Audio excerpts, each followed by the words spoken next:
The investors in this country, the people who are putting up these malls and small industries, they are also foolish and stupid at the same time.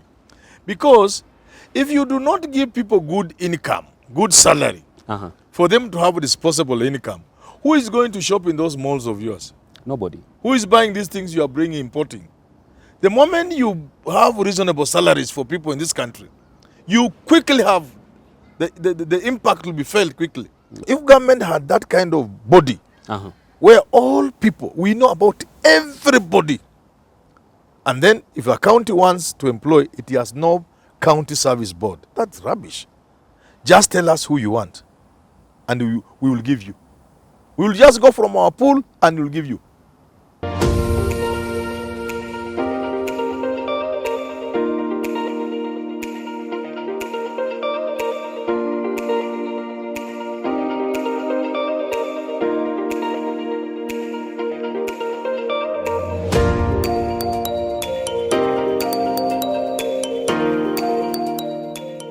Truly delighted that you have joined us on this edition of Business Glide here on Herman Manyora channel. My name is Richard Mwanja. Now, the current COVID-19 pandemic across the globe has taught many the importance of having multiple streams of income. Back here in Kenya, even having that single and pioneer income stream still remains a Herculean task. Now, to a bit of statistics, the unemployment rate in Kenya grew to over 6.6% in the first quarter of 2021, with over 40% of Kenyan youths not being employed both in the formal and informal markets. Over the years, we have seen a raft of policies towards addressing this being brought up. But how adaptable, practical, compatible, and viable have they been this far? To dissect into this conversation, I'm joined by continentally renowned public scholar Herman Manyora. Professor, welcome on set. Yeah, thank you for the...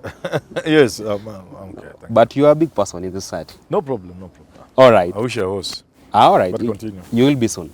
Yes. When I grow up. Absolutely. Yes. Unemployment is a major crisis in Kenya as we speak, and many youths are on the verge of losing hope, perhaps even in life. Now, it all starts from the basic aspect of education. Many youths coming up were told, go have an education. It is the key towards a successful life. They went to school, they have gotten the key, but they come out here and they say they have found the locks have been changed. What do you say about this, the aspect of education? I think unemployment is a global challenge. There are perhaps a few countries that have a deficit in that direction. In other words, they will require labor from other countries. And even then, you'll find it is selective labor. Maybe manual work and very unpleasant jobs. But almost every country has some level of unemployment.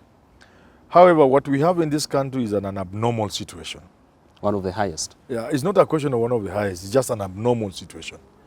Very unsustainable, indeed a time bomb. So this country must address the issue of unemployment as a matter of urgency. All right. Yeah. If you look at the Kenyan business environment, many entrepreneurs, majorly, their longevity is a going concern. And people are saying that the current taxation environment is too harsh. So these unemployed youths who have ventured in small and medium-sized enterprises are locked out because of the taxation environment. Do you subscribe to this? Yeah, unemployment is also caused, especially self-employment and people who may be absorbed in small businesses. That is highly compromised by how difficult it is to start and sustain a business. Absolutely. In this country in terms of government intervention, interference, if I might be allowed to call. Again, in terms of taxation. I've always argued that if the country wanted to tax people more, even in the informal sector, they would first of all formalize the informal sector. Educate the men and women who do business in the informal sector. Show them how to keep books of account. The beauty of banking. The beauty of keeping books. Learn how to do it. If I was in charge of KRA, I wish they invited me for a talk. If I was in charge of KRA, I will be able to create like 250,000 jobs. Annually? I'm saying within that organization, within a Times Tower. How? I will have young men and women trained in basic bookkeeping, in basic proposal writing, how to pay taxes, how to keep your accounts, how to do simple banking. how to transact business. And I set them loose into the country. Recruit as many mamambogas as possible and teach them how to Balance keep book books, of accounts, how to all keep that. your simple books. Those who are little educated, how to keep the what is called book something on computer. I'm an old man. There's book something. Yeah, true. Bookkeeping. Yeah, there's a book something on computer. Yeah. You know, for your business, just at the touch of a button, you can see what's going on. Teach people how to bank money, how to monitor your business. Yeah. Even there's some business you can even monitor from your phone if it is not where you are physically. True. And in the process, once they have learned, they are benefiting from banking. Let them know you grow your country if you pay your taxes. Let's lower the taxes so much you feel stupid even to try and avoid tax Yeah, tax evasion. and avoidance. Yeah, true. You know, people avoid. So why do you want to go to cut corners to avoid paying tax when it is not at the rate where it is? So I'm saying KRA is standing in the way of jobs, first of all, by lacking creativity, innovation, and by way of excess taxes. All right. Yeah. Public service boards act as government agencies that recruit on behalf of devolved governments. Yes. But the major cry from unemployed youth who have the skills, educated, have the skills on hand, is the issue of nepotism and corruption at large when it comes to hiring at the devolved government's level. Now, do you find that these are major crisis? Is it happening because you sit in one of those boards in devolved governments? Is it happening? Or It's happening everywhere. Uh-huh. Let me tell you. That's why I was not excited about this new constitution. There are certain things I thought we would, as a country, do. Instead of putting in the constitution all those commissions, we would have put one thing, an employment bureau, that will have the record of every Kenyan in the employment age, with all your qualification, and a one-stop shop where all employers will go. It used to be like that. That if you wanted an employee for your company, you went to labor office, industrial area. Whatever you wanted, a fundi, a carpenter, whatever, mtu wa mkono, you'll get them there. You are not employing yourself. So if government had that kind of body, where all people, we know about everybody, and then if a county wants to employ, it has no county service board. That's rubbish. Just tell us who you want, and we will give you. We will just go from our pool and we'll give you. Benefit of technology and science. Nothing like people sitting around to decide who. No. What about the issue of skin to the same? What about the issue of governors exiting office and those competent ones that they had hired are also left sent away packing? No, the idea is, you see, like at the national level, the civil service is supposed to be professional. And it's not something that goes with the government. No. The governor goes with his ministers only.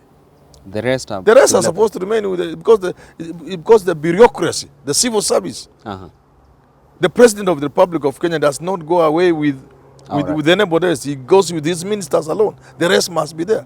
Those are the people who keep government running, the country running, even when governments come and fall.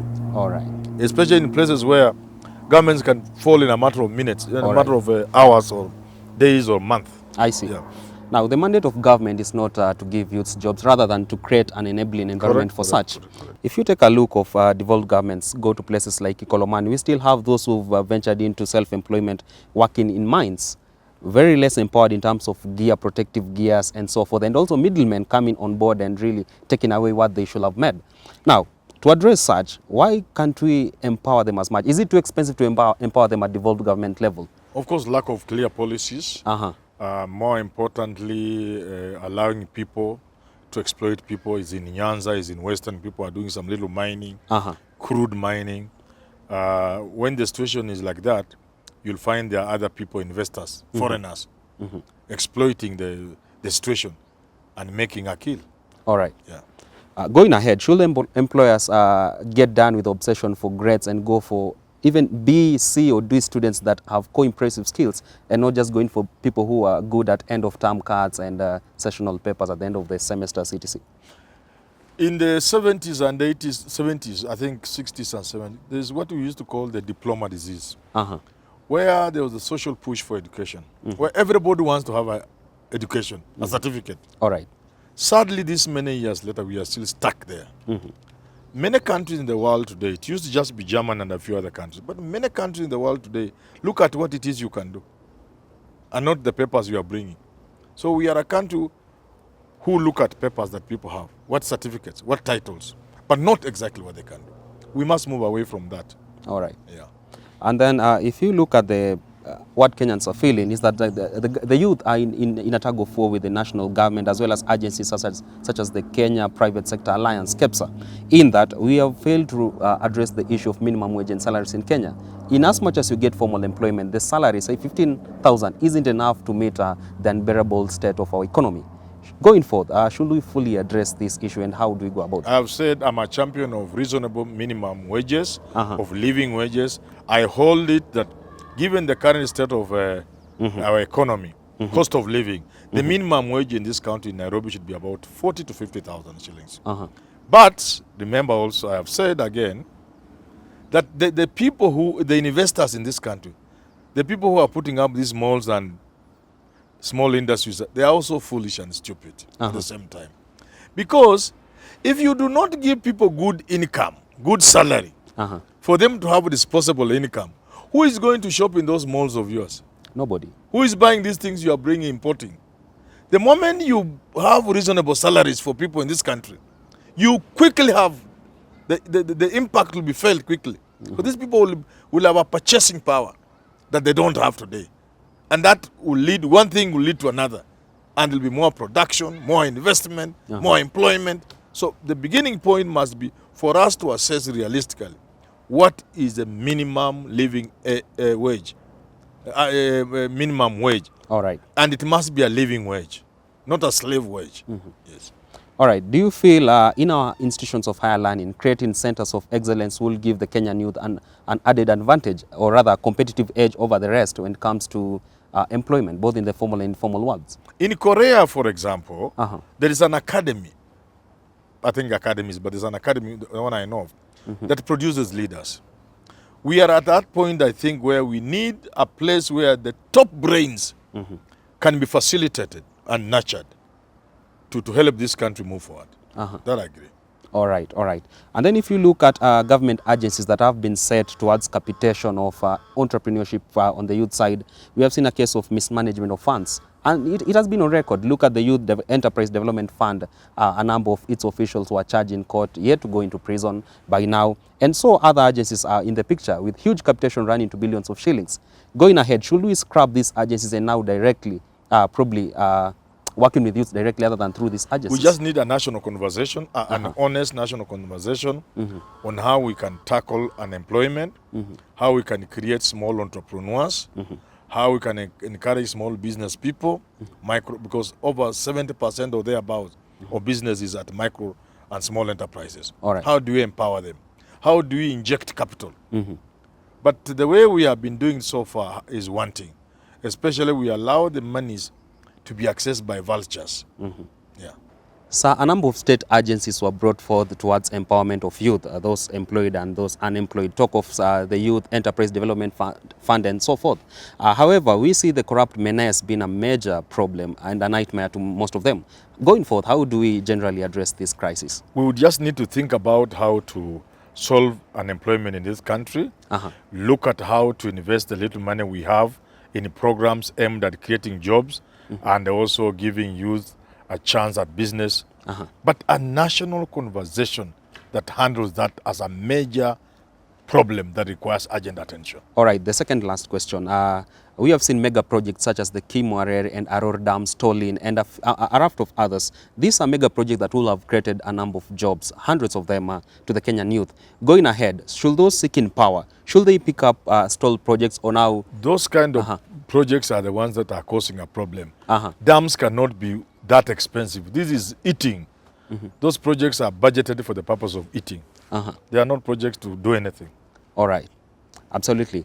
Now, going ahead, do you see this problem being sought in the near future, say in the next, after the next general election? And if you will be the president of this Kenya, how will you turn around this situation? I will do the most obvious thing, low-lying fruits, stop cheap imports and things like those, and immediately. we will begin to create jobs. Really? Industrialize agriculture, Uh-huh. mechanize agriculture, stop dumping in this country, and you just create jobs.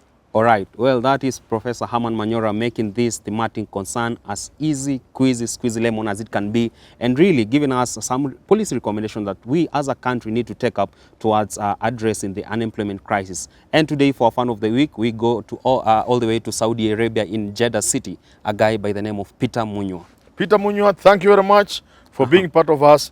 Say hi to everybody in Saudi. All right, we'll continue updating you on the state of unemployment here in Kenya and what policy measures have been put into action towards addressing this in our subsequent editions of Business Glide. Coming up next on your screen, and stay glued for that, is our African proverb of the day. My name is Richard Mwanja. God bless you.